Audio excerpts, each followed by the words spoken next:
বন্দিনী।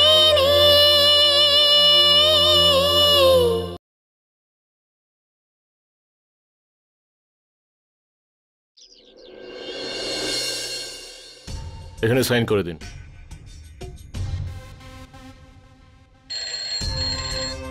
Hello sir. হ্যাঁ sir, ওকে, আমি এক্ষুনি আপনার কেবিনে যাচ্ছি। ওকে, এক্সকিউজ মি। এই আজকে তুই বেঁচে গেলি কোনোভাবে। ত্রিবেণীর সঙ্গে তুই যা যা করেছিস না, সেটা শাস্তি আমি তোকে আজ দিতে পারলাম না। এই মুহূর্তে আমি কারাগারের ভেতরে রয়েছি, তো তাই আমার হাত পা বাঁধা। আমার একটা কথা ভালোভাবে মাথায় রেখে দে তুই আজ থেকে। যেদিন আমি এখান থেকে বাইরে বেরোবো না, তোর গল্প সেদিনই শেষ। আজ পর্যন্ত ধর্মরাজ মাহিয়া বংশী তার জীবনে কোনো কাজ অসম্পূর্ণ রাখেনি, তাই এই অসম্পূর্ণ কাজটাও আমি আমার নিজের হাতে সম্পূর্ণ করব। আমার কথাটাকে খোলা হুমকি বলে তুই ভুল করিস না। হ্যাঁ, এটা হলো ধর্মরাজ মাহিয়া বংশীর শপথ। Vishal, stop it please. Vishal, for my সেক।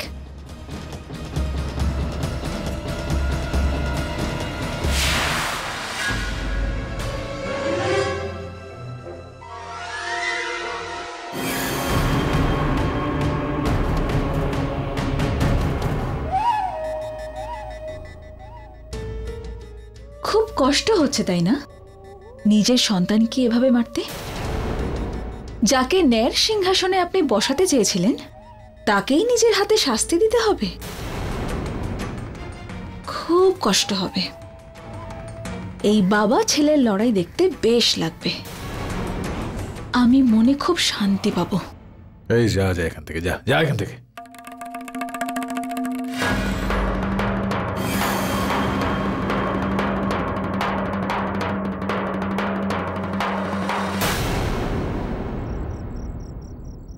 ওদের না আটকালে কি করতাম? ওদের বলতে দিতাম যে বিশাল কি করেছে, আর বিশাল যদি ওই ছবিগুলো দেখাতো তাহলে এটা প্রমাণ হয়ে যেত যে তোমার সাথে ওর বিয়ে হয়েছে। কিন্তু সেই ফটোগ্রাফসগুলো নকল। আমি সেটা প্রমাণ করতে পারতাম, হয়তো বিশাল শাস্তিও পেত। তুমি একদম ঠিক বলেছ, ও শাস্তি পেতেই পারতো ত্রিবেণী, কিন্তু এসব করে তুমি বদনাম হতে। সমাজ অপরাধীকে এক দুটো কথা শুনিয়ে ছেড়ে দেয়, কিন্তু যে অপরাধের শিকার হয় তাকে সারা জীবন কথা শুনতে হয়। তো হতো আমার বদনাম ঠাকুমা, অন্তত ডিএম আঙ্কেলকে জেলে যেতে হতো না, ওনার সম্মানটাও তো নষ্ট হয়েছে। এর থেকে তো এটাই প্রমাণ হয় যে মালিকের কাছে তোমার সম্মানটা অনেক দামি। কিন্তু আপনি ওনাকে আটকাননি কেন ঠাকুমা? কারণ মালিকের সিদ্ধান্ত ঠিক ছিল। ঠিক আছে, আপনারা সবাই চুপ থাকুন, কিন্তু আমি চুপ করে থাকবো না।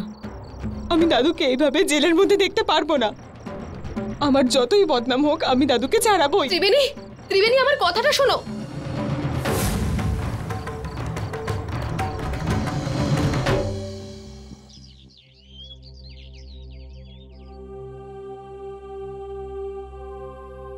আমি ধর্মরাজ বাবুর জন্য খাবার নিয়ে এসেছি। ওখানে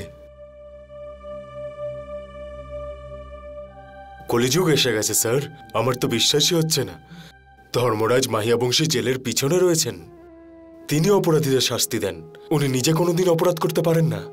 স্যার, নিশ্চয়ই কোনো ভুল হয়েছে। আমাদের কাছে তো ওনার বিরুদ্ধে রিপোর্ট আছে, আমরা আর কি করতে পারি এর মধ্যে? হাবিলদার, লক আপ খুলে দাও।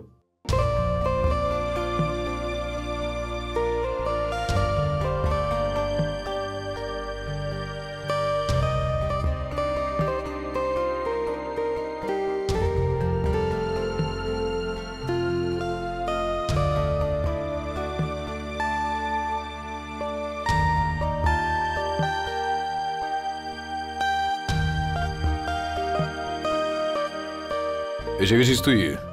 কতক্ষণ ধরে তোর অপেক্ষা করছি আমি। আরে আসলে এত খিদে পেয়ে গেছে আমার। উফ। মালিক, হিতেন্দা অনেক চেষ্টা করছে যাতে আপনার জামিনটা তাড়াতাড়ি হয়ে যায়, কিন্তু জানি না কি করে মেঘা আপনার জামিনটাকে আটকে দিয়েছে। আরে তুই এসব নিয়ে কেন চিন্তা করছিস বলতো? এটা আসলে একটা আইনি বিষয়, তাই কিছুটা সময় লাগে এক্ষেত্রে। চল বস এখানে, খাবার দে।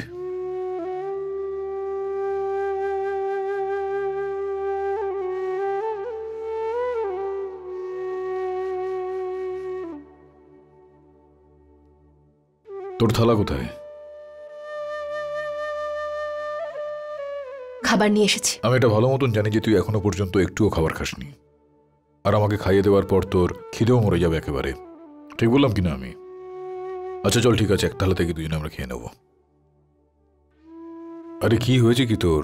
হ্যাঁ, আমার এখানে কোনো রকম সমস্যা হচ্ছে না, আর খাবারও তো তুই এখানে নিয়ে চলে আসিস। যেটা যেটা উচিত ছিল আমি সেটা করেছি, আর তুইও ঠিক কাজটাই সেদিন করেছিস, যে আমি কিছু বলে ফেলি তার আগে তুই আমাকে ইঙ্গিত দিয়ে দিয়েছিস। না হলে আমার মুখ থেকে যদি সেদিন কথাটা বেরিয়ে যেত তাহলে ত্রিবেণীর আরো অসম্মান হতো আমার কারণে। চল। কিন্তু মালিক, এসব কথা আর কতদিন চাপা থাকবে? কখনো না কখনো এই কথা সবার সামনে ঠিক আসবে। আমাকে এখান থেকে একবার বেরোতে দে, তারপর তুই দেখিস আমি সবকিছু ঠিক করে দেবো। আমার ত্রিবেণীর জন্য চিন্তা হচ্ছে, ও রাগ করে আবার কোনো ভুল কাজ না করে বসে। হ্যাঁ, সেই কারণে ওর সঙ্গে থাক তুই। আর তাছাড়াও এরকম সময় মহিলাদের একা একা ছাড়তে নেই, বুঝতে পারলি? কিরে, চল খাবার দে।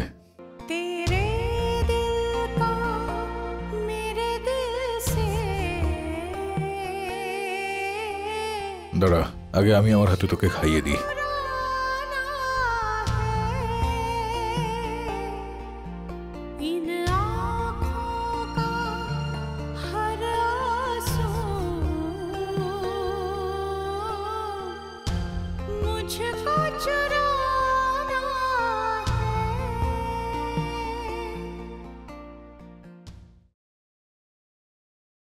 খুব তাড়াতাড়ি সত্যিটা সবার সামনে এসে যাবে, শুধু একটু অপেক্ষা করুন। বাই। মজা হবে বিশাল। যে আজ পর্যন্ত ধর্মপুরের আইন তৈরি করত, সেই ধর্মরাজ মাহিয়া বংশী এখন নিজেই আইনের কাঠগড়ায় দাঁড়িয়ে আছে। Yes, Mom. It's gonna be fun. আমি দেখছি।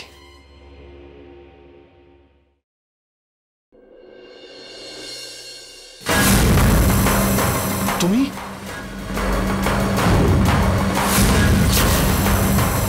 এখানে কি করতে এসেছো? তুমি কি আমাকে স্বামী বলে মেনে নিলে নাকি? তার আগে তো আমার মরে যাওয়া ভালো বিশাল। আমি এখানে তোমায় বোঝাতে এসেছি। ও, হিম আঙ্কেলের বিরুদ্ধে যে কমপ্লেন তুমি লিখিয়েছো সেটা ফেরত নিয়ে নাও, নয়তো। নাহলে কি করবি তুই? তবে জানিস, তোকে দেখে আমার এটা আশ্চর্য লাগছে যে তোর মধ্যে এখনো কিছু করার ইচ্ছে রয়েছে। তোর তো সবকিছু আমি কেড়ে নিয়েছি। সেই জন্যই তোমার আমাকে ভয় পাওয়া উচিত, কারণ যে সব কিছু হারিয়ে ফেলে সে সব করতে পারে। ও, তো আমাকেও জানতে হবে যে তুমি ঠিক কি কি করতে পারো, ত্রিবেণী দেবী। কাল সকালের মধ্যে ডিএম আঙ্কেলের বিরুদ্ধে কমপ্লেনটা তুমি তুলে নিও বিশাল। আর যদি সেটা তুমি না করো তখন আমি পুলিশকে গিয়ে বলে দেবো তুমি আমার সাথে কি করেছো। তুমি জানোই তারপরে তোমার সাথে কি কি হবে। আর শুধু পুলিশ নয়, মহিলা সমিতিকেও বলবো, হিউম্যান রাইটসের জন্য সবার কাছেই যাব আমি। তারপর তো তুমি বুঝতেই পারছো তোমার সাথে কি হবে। আমি আমার বদনামের পরোয়া করি না বিশাল, কিন্তু তুমি ভাবো না শান্তিতে বাড়িতে থাকতে পারবে আর না বাইরে। আর হ্যাঁ, এটাকে শুধু একটা হুমকি ভেবো না, আই এম ভেরি সিরিয়াস। কাল সকালের মধ্যে তুমি কমপ্লেন ফেরত নিয়ে নেবে, নয়তো কালই আমার খেলা শুরু হবে আর তোমার খেলা শেষ।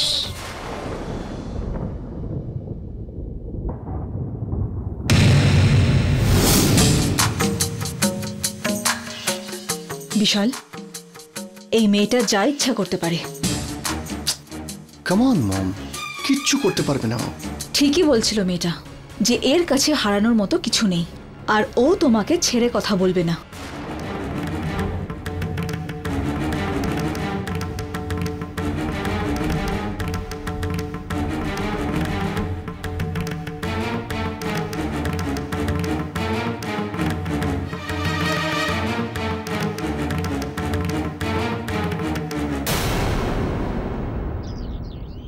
ইন্সপেক্টর, আমি আমার কমপ্লেন রিটার্ন করতে চাই।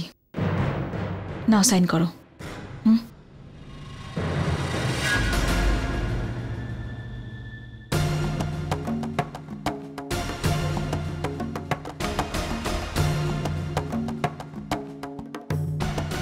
হাবিলদার,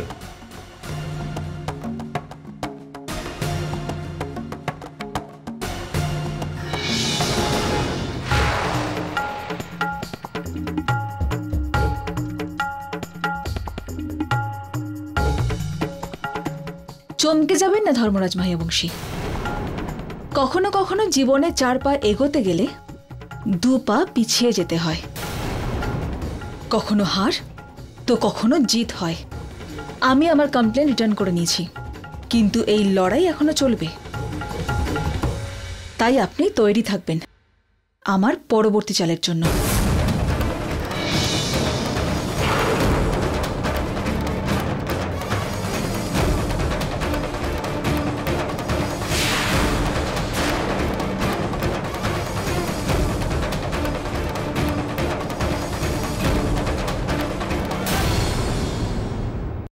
এটা আমার বোধগম্যের একেবারে বাইরের বিষয় মা, যে তুই আমার জন্য যা যা করেছিস সেটার জন্য আমি তোকে ধন্যবাদ দেব নাকি আমি ঈশ্বরের কাছে ঋণী থাকব, যিনি আমার গত জন্মের কোনো পুণ্যের কারণে হয়তো তোকে এই বাড়িতে পাঠিয়েছেন। কিন্তু মা, এটা তো ঠিক কথা নয় যে আসলে আর আমার জন্য তুই নিজের সম্মান হাড়ি কাঠে রেখেছিস।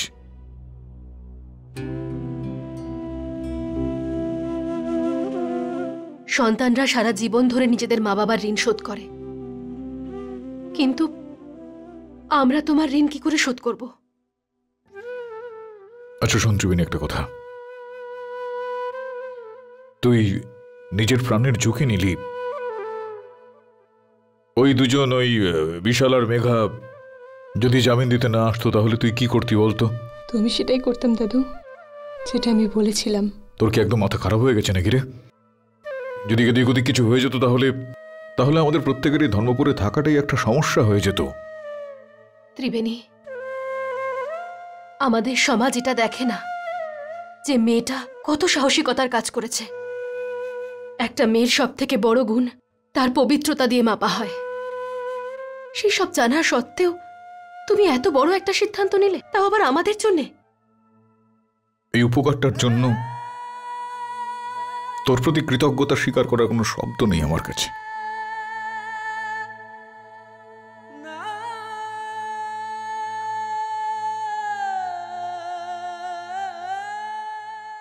না দাদু, এসব কি করছেন দাদু? সম্পর্ক কি, ভালোবাসা কি, পরিবার কি, এসব তো আপনাদের কাছ থেকে শিখেছি। ঋণী তো আমি আপনাদের কাছে দাদু। আপনারা তো একজন অনাথকে বাড়ি দিয়েছেন, পরিবার দিয়েছেন, ঋষভের মতো জীবন সাথী দিয়েছেন। এত সব হওয়ার পরেও আমাকে এতটা ভালোবেসেছেন। দাদু, আপনারা যা করেছেন তা তো বাবা মা সন্তানের জন্য করেন, তাই আমিও শুধু আমার বাবা মার প্রতি কর্তব্য করেছি। দাদু, আমি আপনার জন্য কিছু করতে পারলে সেটা আমার ভাগ্য। শুনলে তুই শান্তরিও কি বলল? কিরকম ফটাফট একেবারে কথা বলে ফেলে দেখ। হিসেব নিকেশের কায়দাও শিখে ফেলেছে এই বয়সে। আমি তো কোরিয়ান মায়ের কাছে এই প্রশ্নটা করতে চাই এখন, যে ওই বিশালের পরিবর্তে ও কেন মেয়ে হয়ে জন্মালো না আমাদের এই পরিবারে? বেঁচে থাক মা, বেঁচে থাক।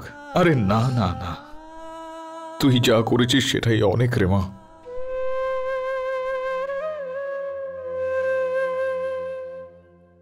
আরে আয়, আমার মুখের দিকে হা করে তাকিয়ে আছিস কেন? আয় এদিকে।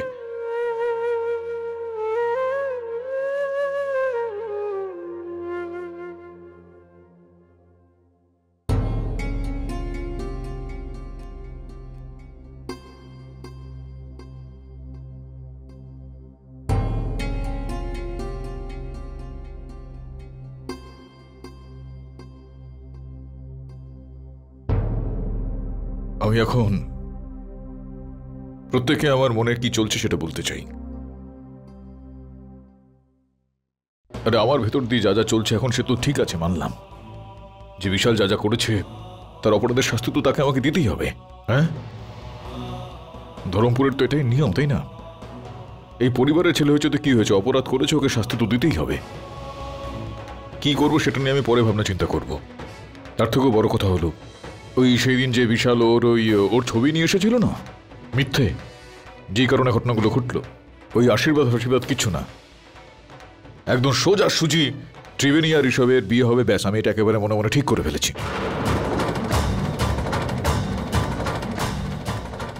তোরার মা, আমি কি যা যা বললাম ঠিক বললাম? তোর ঠিক বলে মনে হলো আমার কথা? তুই বল, তোর যা যা মনে আসছে বল। কিন্তু আমার এই মুহূর্তে মনে হচ্ছে যে এরকমটা হওয়া উচিত।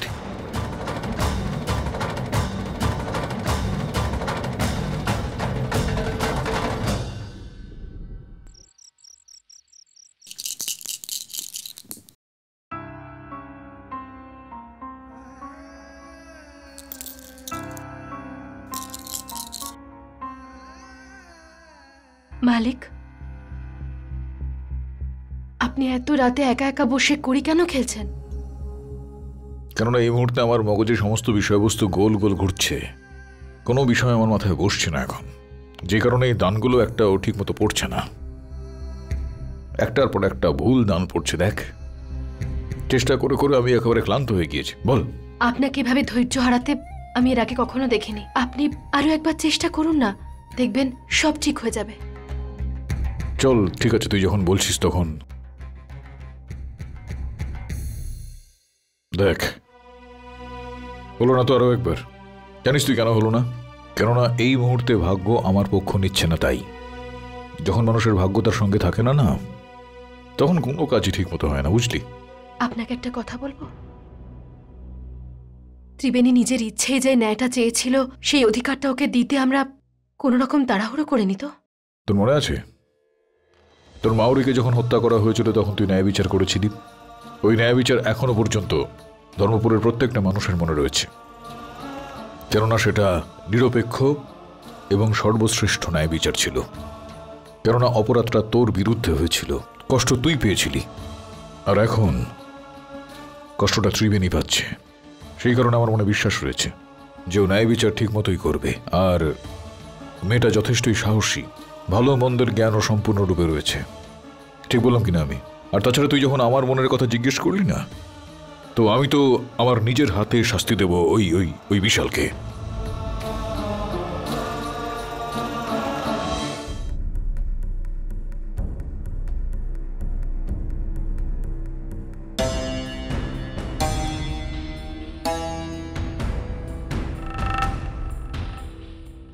কি হয়েছে তোরাল? কি সমস্যা আমায় বলো। হিতেন, আমি বাবার শান্তুর কথা নিয়ে খুব চিন্তায় আছি। এই প্রথমবার ওদের সিদ্ধান্ত নিয়ে আমার মনে প্রশ্ন উঠেছে। আমি মানছি ত্রিবেণী আমাদের জন্য যা করেছে সেটা একমাত্র এই বাড়ির মেয়েই করতে পারে, কিন্তু এখনও আমি এটাই বলবো, এইসব কথা কখনো লুকানো যায় না হিতেন। যদি এই কথা জানাজানি হয়ে যায় তাহলে? তুমি চিন্তা করো না, ঋষভের সঙ্গে ত্রিবেণীর বিয়ে হয়ে গেলে তারপর আর কারো কিচ্ছু যায় আসবে না। তোরাল, এটা ভুলে যেও না, ঋষভ আমাদের ছেলে, আর আমাদের কাছে ওর আনন্দটাই সব থেকে বড় কথা। এসব তুমি কি কথা বলছো হিতেন? এটা তুমিও জানো আর আমিও। এটা ধর্মপুর, এটা একটা ছোট্ট গ্রাম। এখানকার লোকের চিন্তা ভাবনা পুরনো দিনের। আরে আজ দুনিয়া কোথা থেকে কোথায় পৌঁছে গেছে, কিন্তু আজও এখানকার মেয়েদের মাথা থেকে ঘোমটা সরলে সেটা অন্যায় মানা হয়। আর আমরা এটাকে অস্বীকার করতে পারি না হিতেন, কারণ আমাদের এই সমাজেই বাঁচতে হবে এই মানুষদের সাথেই। তোরাল, তুমি আমার কথাটা বোঝার চেষ্টা করো। হিতেন, তুমি এটা ভুলে যাচ্ছ যে তোমার বিয়ে খেমির সাথে হতে পারেনি শুধু এই জন্য যে ও তোমার আপন মাসি না হলেও কিন্তু সম্পর্কে ও তোমার মাসি ছিল। আর আজও সেই চিন্তা ভাবনা বেঁচে আছে হিতেন। আর সেই কারণেই আমি বলছি যে ত্রিবেণী আর ঋষভের বিয়ে নিয়ে আমাদের এত তাড়াহুড়ো করা উচিত হবে না। আর এখন এটা শুধু মিথ্যে অপবাদের মামলা নয় হিতেন, এখন ব্যাপারটা আলাদা। বিশাল ত্রিবেণীর সম্মান।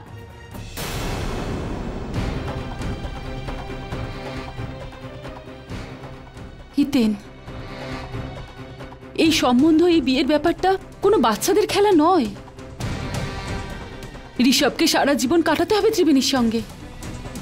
হতে পারে এখন সবাই জানতে পারছে না হিতেন, কিন্তু ভবিষ্যতে যে দিন আসতে চলেছে তাতে ঝড় উঠতে পারে।